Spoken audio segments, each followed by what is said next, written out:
Chapter 1. Grayson Everett Hayes sat in a lawn chair in his garage, bathed in flickering fluorescence, slathered in sweat, wearing nothing but his boxers, a yellow legal pad in one hand and a nail gun in the other. He couldn't remember why. The sweat was not just the result of the oppressive desert heat.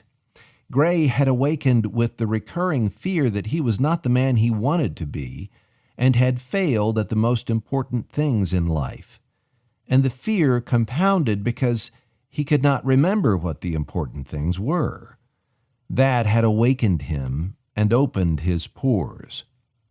Gray's gray-speckled, sandy brown hair stuck up in the back like the comb of a chicken. His piercing blue eyes and weathered face made strangers stop, thinking they might have just seen someone from the movies. Innocent eyes and a boyish look often belied the confusion inside, making many judge him as someone who seemed to know the answers to life's questions. Just over 6 feet tall, with broad shoulders, his belly slightly spilling over the elastic in his shorts, he sat staring at his hands. Grayson was in the deepest kind of trouble, with a heart that could not rest. His was an isolated heart, not simply from those around him, but from himself as well, and he hated the distance. The dream that woke him felt like a sign, something real that life or God was speaking to him. His subconscious was working on it, and he tried every day to pull the words from inside and get them onto the legal pad so he could know the truth from one day to the next and remember. Her screams and the jumbled mess of his life had made him sit up in bed, grab the pad, and wander toward the door in the dark. He cracked his toe on a box that shouldn't have been there, and he cursed and hopped. Stay quiet. In the dim light of the clock on the nightstand, Lottie lay with her eyes closed, chest rising and falling. She seemed so exhausted these days. A whimper from the corner, rustling, paws on metal. Dubose scratched at the kennel, and Gray reached to still him.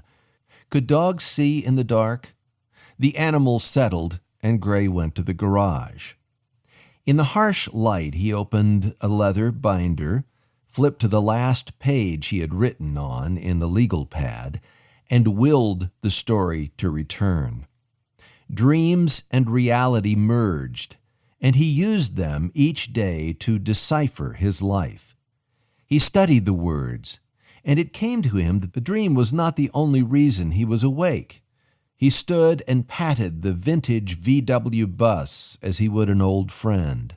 From a large toolbox, he retrieved a DeWalt nailer, turned out the lights, and felt his way back to the lawn chair. Gray awoke to Lottie's frantic voice. His neck hurt, and he slowly straightened to discover where he was. Strange.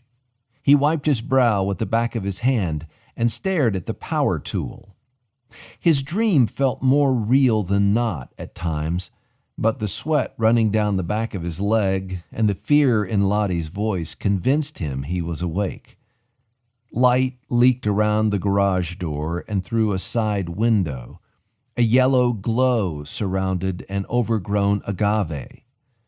She was asleep when I came here. Thoughts were like birds on a fence. Try to recall something and they flew.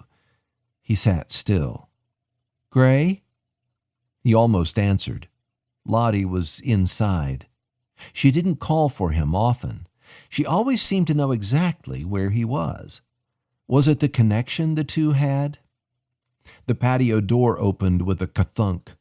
She called again from the backyard, her voice leaking through the window's cracked weather stripping. She's rattled, afraid, angry? He closed his eyes and saw her long black hair, milky white skin, her smile.